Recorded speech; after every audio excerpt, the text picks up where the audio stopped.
Progressive overload is key in every training program. It means that your training load, which is a combination of training intensity as well as volume, is steadily increased over time. It is necessary because the body will adapt to a certain training stimulus.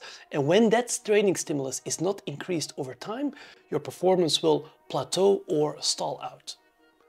Train hard, compete easy. In this video, I will explain how to program progressive overload in a short, intense, more random sport like CrossFit versus HYROX, where not only we know the workout on beforehand, but also the duration of the event is much longer than, for instance, CrossFit.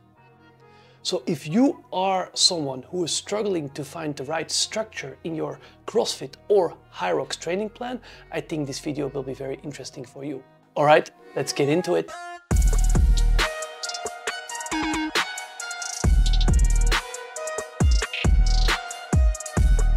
Hi everyone, I'm Komar. I'm a senior scientist at ETH Zurich based in Switzerland. And for the last decade or so, I studied the interaction between nutrients and exercise and how those affect overall muscle health. But lately I've been more and more involved into the science of functional fitness and how, for example, CrossFit workouts affect human physiology. So if we talk about progressive overload, we have to talk about the training load. And as I mentioned in the intro, training load is always a function of total training volume, how long your training was, how long the session was, and how intense it was. So those two always make up the training load. And usually training blocks are divided into, let's say, a progressive overload phase where 1 to 3 weeks there is an increase in training load, then a deload week to let the body recover and also adapt, and then you go up again in week 5, 6, 7, and then you repeat the cycles throughout time. So that's usually how progressive overload is done in, let's say, endurance sports, but also in strength sports such as weightlifting.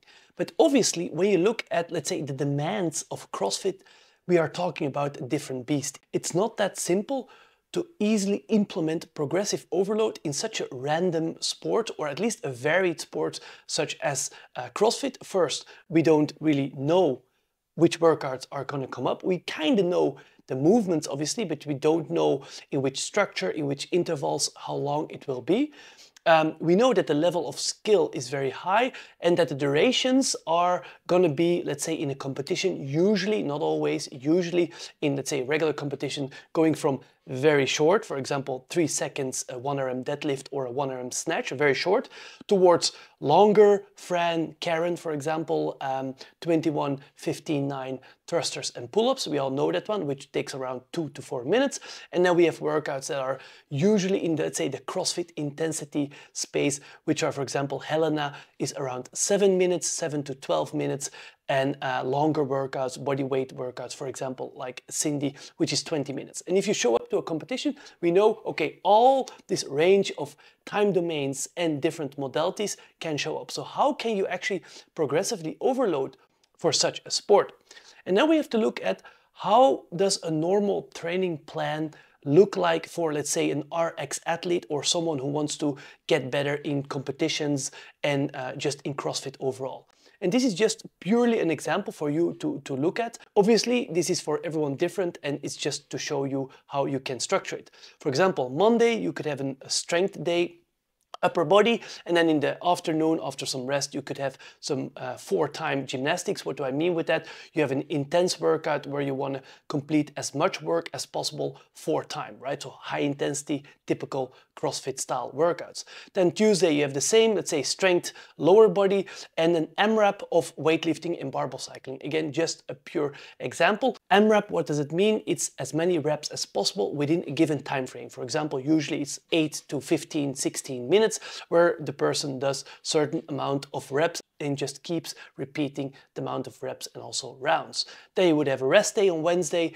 Thursday, we could have some EMOM, some strength as well as some EMOMs. I will get into that in the latter part of the video. EMOM means that every minute or every 2 minutes or even every 3 minutes, the athlete performs a certain amount of work. For example, 10 burpees on minute 1 and minute 2 would be 15 pull-ups, something like that. And then you repeat those rounds as well. And usually you have a little bit of rest within that minute. So you have 4 time, AMRAP as well as EMOM.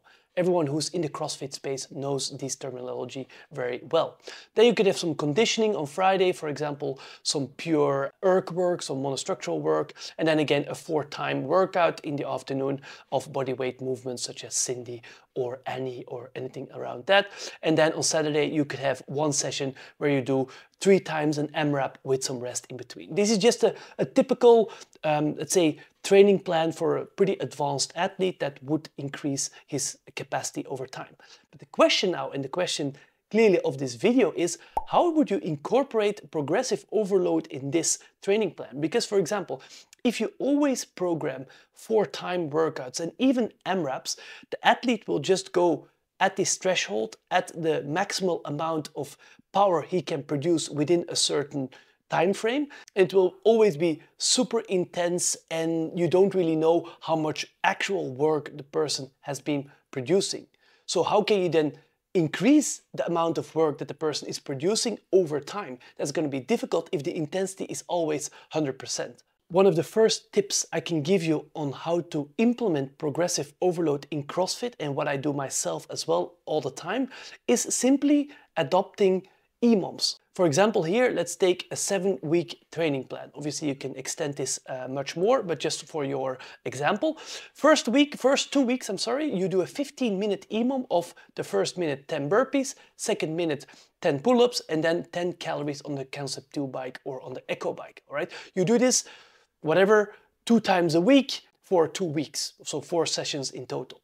Then you would already adapt to that stimulus, and then the next 2 weeks, so week 3 and week 4, you would just simply do the same amount of time, so a 15-minute EMOM, but you would do 12 burpees, 12 pull-ups, and 12 calories on the Assault bike or the Concept 2 bike. So you increase your total work within the time frame by 10 to 15%.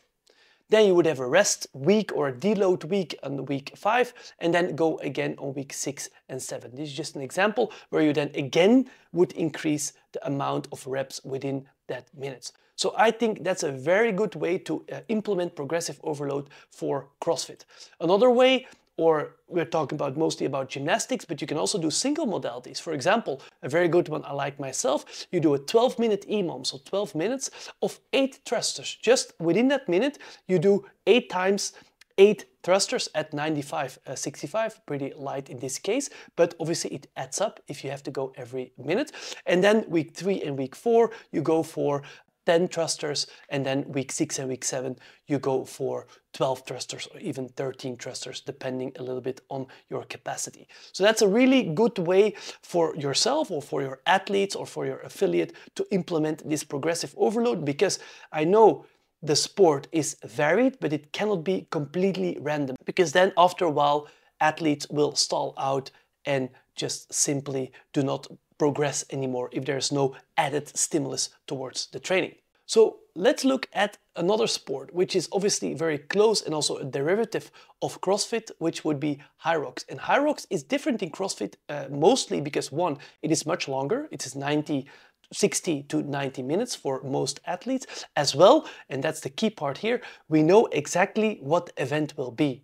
Right? It's going to be 8 kilometers of running and then also interspersed with different functional movements. So that is, I think, one of the key differences between HYROX and CrossFit, and therefore also the level of skill will be much lower, much less gymnastics, much less upper body strength will be involved in HYROX, right? So high predictability. So there we can implement, let's say, an other technique or other method of progressive overload. And this will involve TRIMP, or training impulse. And what is training impulse? It's simply the training duration or the session duration, let's say 60 minutes of certain amount of work, times the rate of perceived exertion. And this is simply how hard the session felt for the athlete, ranked from 1, which is very easy, like lying in bed, to 10, the hardest the person has ever done. So it's a subjective feeling on how intense the workout or the session was. You would think that's not very scientifically, but there's actually some good data showing that your subjective feeling on how the intensity was of the training is actually a very good parameter of training intensity.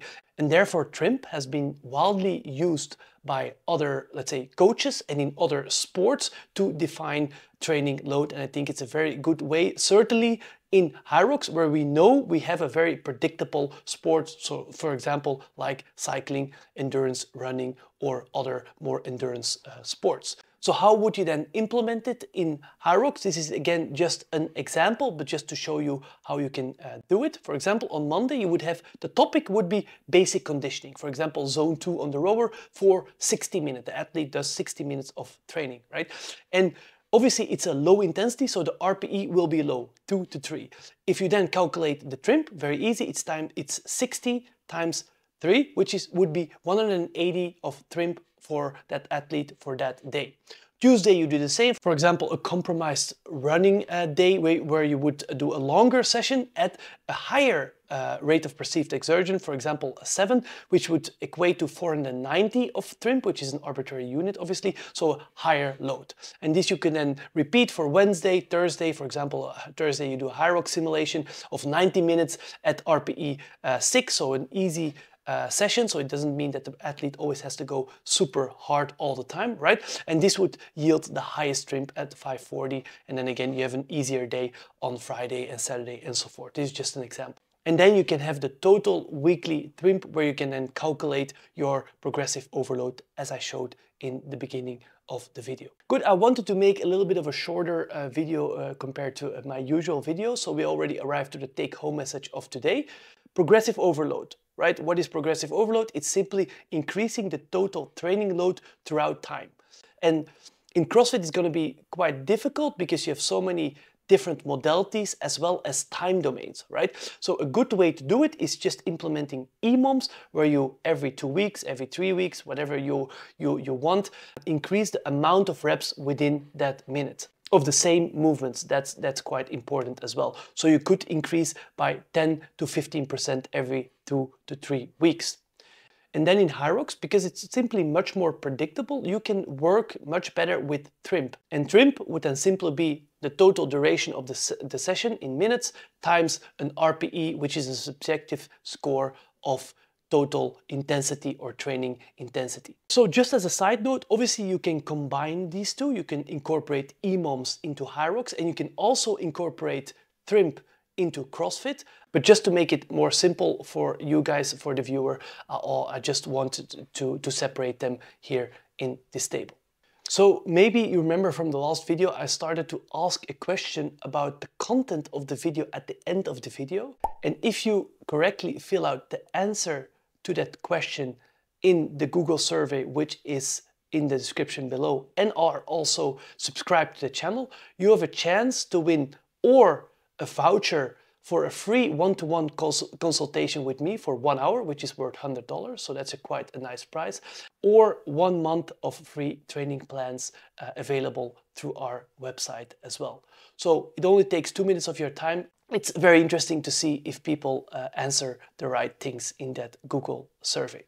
All right, that was already it from me today. If you are interested in training in a more structured way and where we implement this progressive overload for you into your training, just have a look at our season-long functional fitness programs, as well as our fixed training plans, where we attack a certain weakness within a given time frame. For example, 7 to 12 weeks, that's your training, and that's how you will get better.